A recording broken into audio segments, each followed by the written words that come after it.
Hello friend, welcome to my YouTube channel. तो दोस्तों, आप सभी का हमारे यूट्यूब चैनल में एक बार फिर से स्वागत है। दोस्तों, आज के वीडियो में हम आपको पढ़ाने वाले हैं मैथ पेडागोजी, जिसमें बहुत ही इम्पोर्टेंट है कि किस तरह से हम मैथ्स को पढ़ाते हैं, क्या क्या उपकरण हैं उनके बारे में हम बात करेंगे। जैसे कि एबाकस है, मतलब गेंद तारा है, जियो बोर्ड है, उसका डॉट पेपर है, ग्राफ पेपर है, इन सब के बारे में डिस्कस करेंगे। और साथ ही जो हमारा मूल्यांकन है, ठीक है, उन सब के बारे में भी हम बात करेंगे। तो दोस्तों, सबसे पहले जो हम बात करेंगे एबाकस के बारे में, यानी गेंद तारा के बारे में। ये होता है अबेकस क्या है, एक गणित उपकरण है जिसका उपयोग गणनाओं के लिए किया जाता है, मतलब गिनने के लिए किया जाता है। इसका उपयोग निम्न श्रेणी के छात्रों द्वारा अन्य गणितीय कार्यों को आगे करने के लिए संख्या की गणना के लिए किया जाता है। जैसा कि आप यहाँ पे देख रहे हैं, इस तरह से गिनना है, 1 2 3 ऐसे करके गिनते हैं। परंपरागत रूप से इसका उपयोग जो है अफ्रीकी और एशियाई देशों के व्यापारियों द्वारा किया जाता था। अबेकस को दो क्षेत्रों यानी निचले क्षेत्र और उत्तरी क्षेत्र में विभाजित किया जाता है। इस क्षेत्र को एक केंद्र रॉड द्वारा विभाजित किया जाता है, जिसे बार के रूप में जाना जाता है। यह मानसिक परिकलन करने में मदद करता है। क्या करने में? मानसिक परिकलन करने में मदद करता है। और बेसिकली आपको याद रखना है कि एबेकस जो है क्या करेगा, हमें गणनाओं के लिए हम एबेकस का प्रयोग करते हैं, मतलब गिनने के लिए प्रयोग करते हैं। अब हम आगे बात करेंगे इसी के बारे में, नेक्स्ट पॉइंट, कि एबेकस का जो प्रयोग करते हैं उसका प्राथमिक उद्देश्य क्या है, यानी कि उसका उपयोग करने का प्राथमिक उद्देश्य। तो एबेकस का उपयोग करने का जो प्राथमिक उद्देश्य है वो है शिक्षार्थियों के मानसिक, यानी जो स्टूडेंट है उसके मस्तिष्क के कौशल को बढ़ाना। इसका उपयोग मुख्य रूप से गिनती, जोड़, घटाव, गुणा और भाग के लिए किया जाता है। किसका? जो हमारा एबेकस है, यानी गिन तारा है। इसका उपयोग दशमलव, वर्गमूल और घनमूल की गणना के लिए भी किया जा सकता है। यह अंक गणितीय गणनाओं को आसान और सरल बनाता है। जो अंक गणित है उसको आसान बनाता है और सरल बनाता है। यह स्थानिक क्षमता को बढ़ाता है, जो अन्य विषयों जैसे कि विज्ञान, इंजीनियरिंग आदि में भी मदद करता है। क्या करता है? स्थानिक क्षमता को, मतलब स्पेशियल जो आपका पावर है उसको बढ़ाता है। ठीक है, स्पेशियल जिसको हम कहते हैं स्थानिक, ये आपको ध्यान रखना है। यह डिसलेक्सिक छात्रों के साथ इस्तेमाल किया जाने वाला एक बेहतरीन उपकरण है। किसके लिए? डिसलेक्सिक। ठीक है, यानी बेसिकली हम कह सकते हैं कि डिसकैलकुलिया होना चाहिए। यहाँ पे क्या हो जाएगा? डिसकैलकुलिया, यानी कि जिसको डिसकैलकुलिया है, गिनने में प्रॉब्लम हो रहा है मैथ्स में, उसके लिए ये जरूरी है। यह युवा शिक्षार्थियों को संख्या की अवधारणा और स्थानीय मान को सीखने की अनुमति देता है।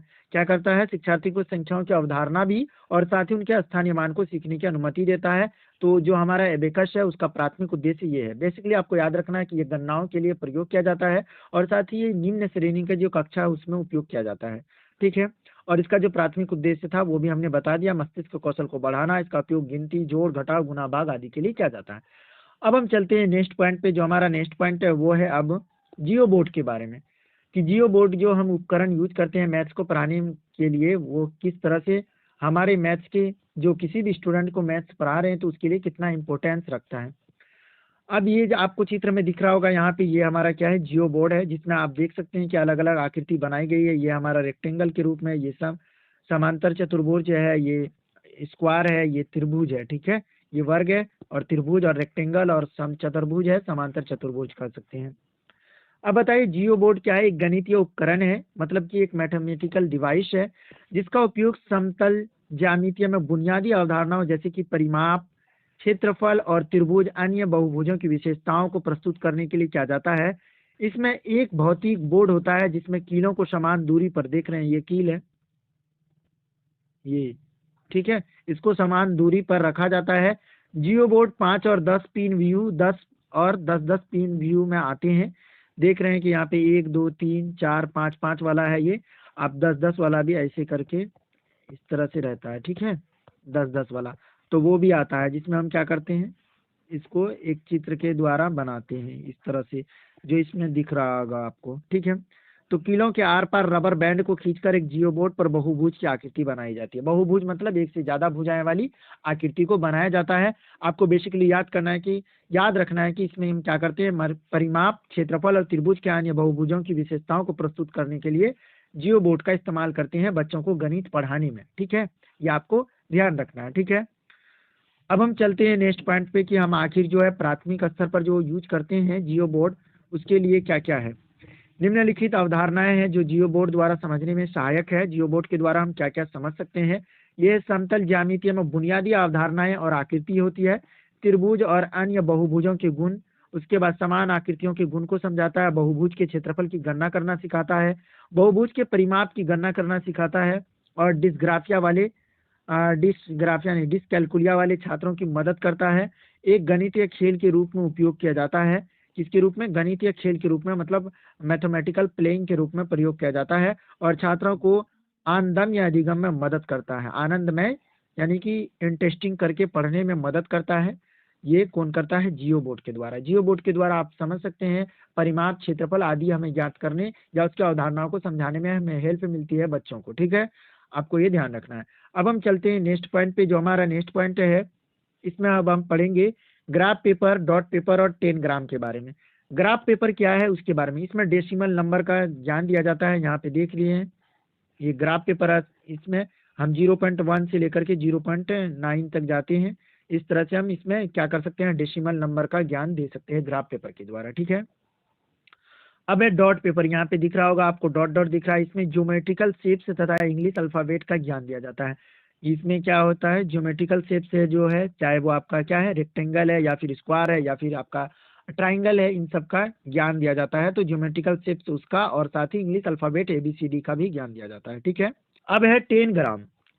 इसमें जो है ज्योमेट्रिकल शेप की जाती है। ठीक है, इसमें क्या होता है? ज्योमेट्रिकल शेप की जाती है और साथ ही पिक्चर के माध्यम से जो ज्योमेट्रिकल शेप उसके बारे में बताया जाता है, पढ़ाया जाता है, और पिक्चर्स के माध्यम से। ये देख रहे हैं आप, इसमें क्या है?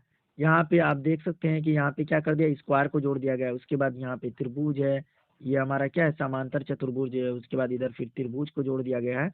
तो इस तरह से जोड़ जोड़ करके ज्योमेट्रिकल शेप्स को हम बनाते हैं और पिक्चर के माध्यम से उसको पढ़ाने की कोशिश करते हैं। ठीक है, अब हम चलते हैं नेक्स्ट पॉइंट पे। जो हमारा नेक्स्ट पॉइंट है वो है गणित की भाषा और महत्वपूर्ण जो शब्दावली है। ठीक है, लैंग्वेज एंड वेकोबलरी ऑफ मैथमेटिक्स। पहला हमारा है अंक यानी न्यूमेरल। यह एक नाम है जो कि सिंबल और नंबर को दर्शाता है यानी रिप्रेजेंट करता है। कौन? अंक है। गणित की भाषा सरल और बोधपूर्ण होनी चाहिए। क्या होनी चाहिए? सिंपल और बोधपूर्ण होना चाहिए, जिससे क्या हो, बोध हो, मीनिंग हो, ये आपको जानना है। गणित की भाषा बच्चों के मानसिक स्तर के अनुरूप होना चाहिए और उनके दैनिक जीवन से संबंधित होना चाहिए। कहने का मतलब है कि गणित की जो भाषा है, जैसे अगर 5 क्लास का बच्चा है तो 5 क्लास के अनुसार गणित की भाषा होनी चाहिए। अगर उससे ज़्यादा क्लास का है, हायर 6 8 7 का, तो उसके अनुसार होना चाहिए। 1 2 क्लास का बच्चा तो उसी के अनुसार गणित का जो भाषा है वो होना चाहिए, और साथ ही उनके दैनिक जीवन से संबंधित होना चाहिए, यानी कि उनके डेली लाइफ से संबंधित होना चाहिए। ठीक है, अब हम चलते हैं नेक्स्ट पॉइंट पे। जो हमारा नेक्स्ट पॉइंट वो है हमारा एग्रीगेशन यानी समुच्चय, और है आर्गुमेंटेशन संवर्धन। एग्रीगेशन जो है, जब जो चीज़ों को एग्रीगेशन कहते हैं, जैसे 2 + 2 बराबर क्या हो जाएगा, यानी 2 पेन + 2 पेन बराबर क्या हो जाएगा, 4 पेन। तो ये हमारा क्या कहलाएगा? एग्रीगेशन कहलाएगा। और है हमारा ऑगुमेंटेशन।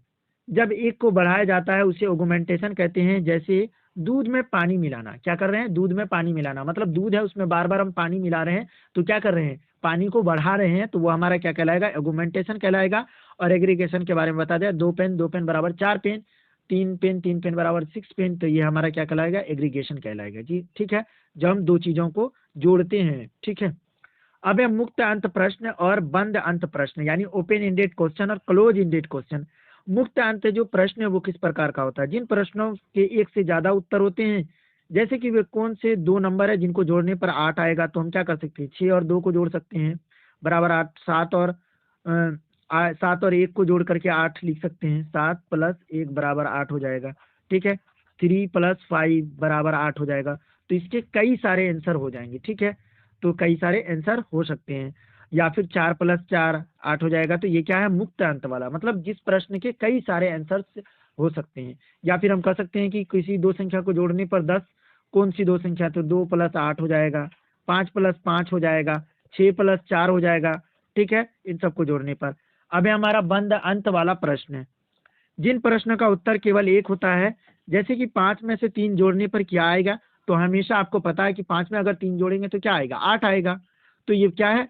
क्लोज इंडेड प्रश्न है। ठीक है, मुक्त अंत वाला जो प्रश्न है, इसमें आपको केवल ये याद रखना है कि इसमें से केवल क्या होगा, किस प्रश्न का जो आंसर होगा केवल एक ही होगा। ठीक है, जैसे 5 + 3 8, 4 + 3 7, 2 + 5 7। ठीक है, तो ये हो जाएगा। और ओपन एंडेड में क्या होगा? एक प्रश्न के कई सारे आंसर्स हो सकते हैं, कई तरीके से दिए जा सकते हैं। ठीक है, कई तरीके से। ठीक है, अब हमारा नेक्स्ट पॉइंट है रचनात्मक और योगात्मक और निदानात्मक आकलन, यानी formative, summative and diagnostic assessments. अब जो हमारा फॉर्मेटिव असेसमेंट होता है उसके बारे में हम बात करेंगे, जिसको कहा जाता है रचनात्मक आकलन। यह टीचिंग लर्निंग प्रोसेस के दौरान होता है, उससे पहले भी होता है। क्या होता है? टीचिंग लर्निंग प्रोसेस के दौरान होगा या फिर उससे पहले होगा। ठीक है, तो ये हमारा क्या कहलाएगा? रचनात्मक आकलन कहलाता है।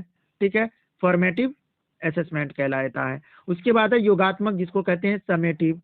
यह टीचिंग लर्निंग प्रोसेस खत्म होने के बाद होता है, मतलब बच्चे को हमने पढ़ा दिया है, अब 2 महीना 3 महीना पढ़ाया, उसके बाद एग्जाम ले रहे हैं, या फिर वार्षिक एग्जाम हो आपका, अर्धवार्षिक एग्जाम हो, यानी वो ईयरली हो, या फिर आपका सेमेस्टर वाइज जो होता है वो एग्जाम आपका किस में चला जाएगा? समेटिव में, यानी योगात्मक में चला जाएगा। उसके बाद लास्ट में हमारा निदानात्मक। इसमें इसमें क्या करते हैं? सिर्फ कारणों या समस्या की पहचान की जाती है, क्या कारण है, क्या प्रॉब्लम्स है, उनकी पहचान की जाती है। तो उसके लिए क्या करते हैं? निदानात्मक उपचार, ये निदानात्मक आकलन करते हैं। ठीक है, उसके बाद हमारा एक होता है उपचारात्मक, जो इसमें हमने नहीं ये किया है लेकिन आपको बता देते हैं। उसके बाद निदानात्मक में जो भी कारण आएगा उनकी समस्या के लिए जो हम करेंगे वो हमारा क्या कहलाएगा? उपचारात्मक आकलन कहलाएगा। ठीक है, तो दोस्तों आज हमने आपको एबेकस पढ़ाया। ठीक है, एबेकस और उसका जियो बोर्ड, उसका डॉट पेपर, ग्राफ पेपर, ठीक है, 10 ग्राम, और उसके बाद है हमारा मूल्यांकन जो था, रचनात्मक, योगात्मक और निदानात्मक, इन सब के बारे में आपको अच्छी तरीके से पढ़ाया है। आई होप आपको ये सारे पॉइंट समझ में आए होंगे। अगर आपको किसी भी पॉइंट पे कोई भी डाउट है तो आप कमेंट बॉक्स में कमेंट करके पूछ सकते हैं। और हाँ दोस्तों, अभी तक आपने हमारे यूट्यूब चैनल को सब्सक्राइब नहीं किया है तो सब्सक्राइब करें। तो दोस्तों मिलते हैं अगले वीडियो में। Thank you, bye.